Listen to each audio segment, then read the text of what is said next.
श्री गणेशाय नमः। श्री रामचरितमानस सुंदरकांड 42वां दोहा।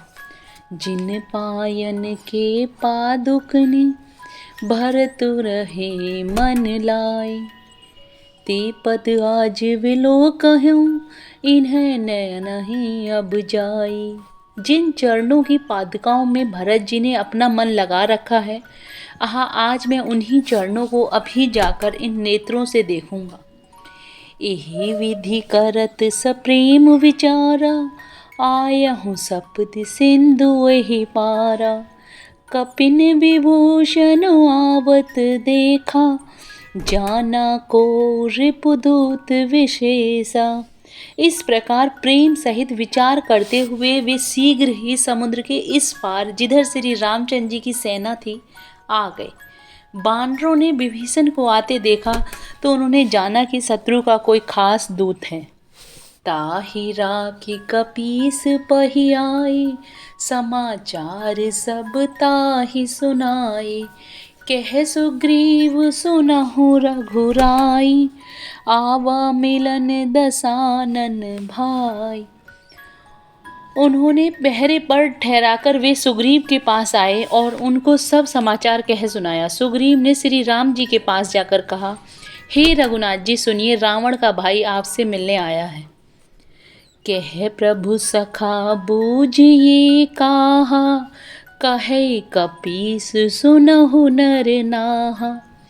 जानि न जाय निसाचर माया, काम रूप के ही कारण आया। प्रभु श्री राम जी ने कहा, हे मित्र, तुम क्या समझते हो, तुम्हारी क्या राय है। बानर राज सुग्रीव ने कहा, हे महाराज सुनिए, राक्षसों की माया जानी नहीं जाती। यह इच्छानुसार रूप बदलने वाला न जाने किस कारण आया है। भेद हमार लेन सठ आवा, राखहि बांधि मोहि अस भावा। सखा नीति तुम नीक बिचारी, मम मन शरणागत भयहारी। जान पड़ता है यह मूर्ख हमारा भेद लेने आया है, इसलिए मुझे तो यही अच्छा लगता है कि इसे बांध रखा जाए। श्री राम जी ने कहा, हे मित्र, तुमने नीति तो अच्छी बिचारी, परंतु मेरा प्रण तो शरणागत के भय को हर लेना है। सुनि प्रभु बचन हरस हनुमाना, शरणागत बच्छल भगवाना। प्रभु के वचन सुनकर हनुमान जी हर्षित हुए और मन ही मन कहने लगे कि भगवान कैसे शरणागत वत्सल शरण में आए हुए पर पिता की भांति प्रेम करने वाले हैं। 43वां दोहा।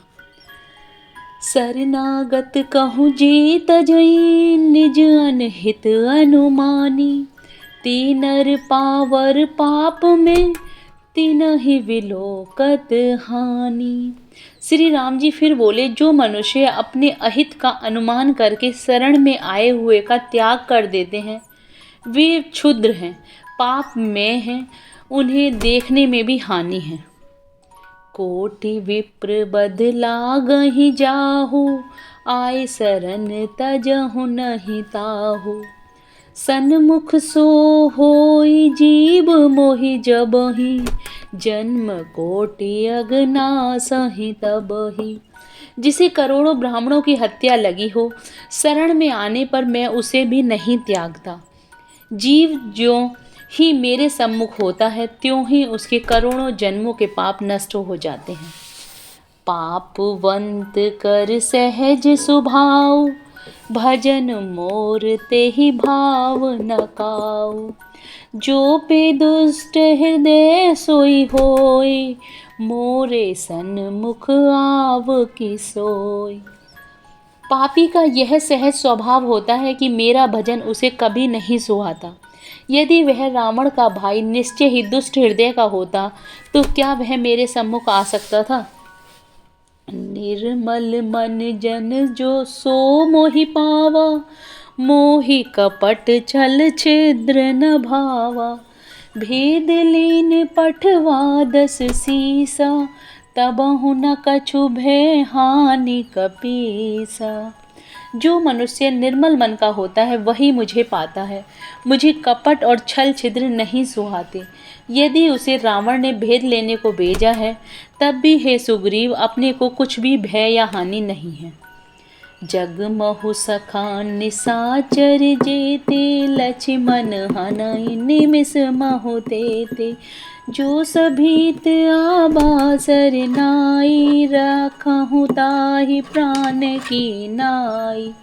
क्योंकि हे सखे, जगत में जितने भी राक्षस हैं, लक्ष्मण क्षण भर में उन सबको मार सकते हैं, पर यदि वह भयभीत होकर मेरी शरण आया है तो मैं उसे प्राणों की तरह रखूंगा। 44वां दोहा। उभय भांति तेहि आनहु, हंसी कह कृपान के। जय कृपाल कहि कपि चले, अंगद हनु समेत। कृपा के धाम श्री राम जी ने हंसकर कहा, दोनों ही स्थितियों में उसे ले आओ। तब अंगद और हनुमान सहित सुग्रीव जी कृपालु श्री राम जी की जय हो कहते हुए चले।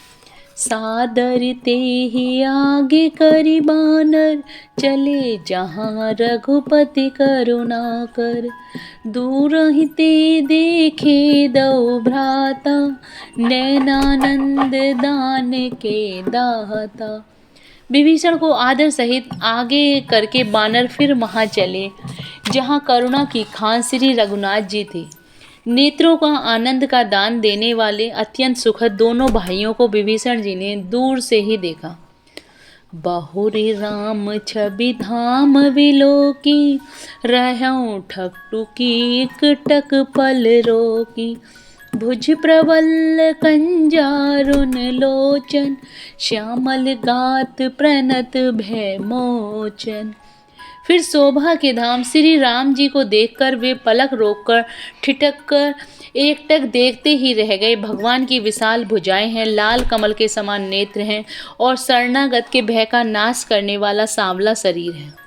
सिंध कंध आयत उर सोहा, आनन अमित मदन मन मोहा। नयन नीर पुलकित अति गाता, मन धरि धीर कही मृदु बाता। सिंह कैसे कंधे हैं, विशाल बक्षस्थल अत्यंत शोभा दे रहा है। असंख्य कामदेवों के मन को मोहित करने वाला मुख है। भगवान के स्वरूप को देखकर विभीषण जी के नेत्रों में प्रेम आंसुओं का जल भर आया और शरीर अत्यंत पुलकित हो गया। फिर मन में धीरज धरकर उन्होंने कोमल वचन कहे। नाथ दसानन कर में भ्राता, निशिचर वंश जन्म शुर त्राता। सहज पाप प्रिय तामस देहा, जथा उले कहीं तम पर नेहा। हे नाथ, मैं दसमुख रावण का भाई हूँ।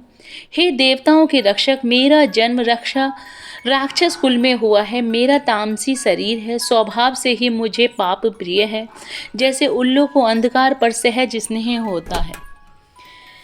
45वां दोहा। श्रवण सुजसु सुनि आयहूँ, प्रभु भंजन भव भीर। त्राहि त्राहि आरती, हरन सरन सुखद रघुवीर। मैं कानों से आपका सुयश सुनकर आया हूँ कि प्रभु भव जन्म मरण के भय का नाश करने वाले हैं। हे दुखियों के दुख दूर करने वाले और शरणागत को सुख देने वाले श्री रघुवीर, मेरी रक्षा कीजिए, रक्षा कीजिए।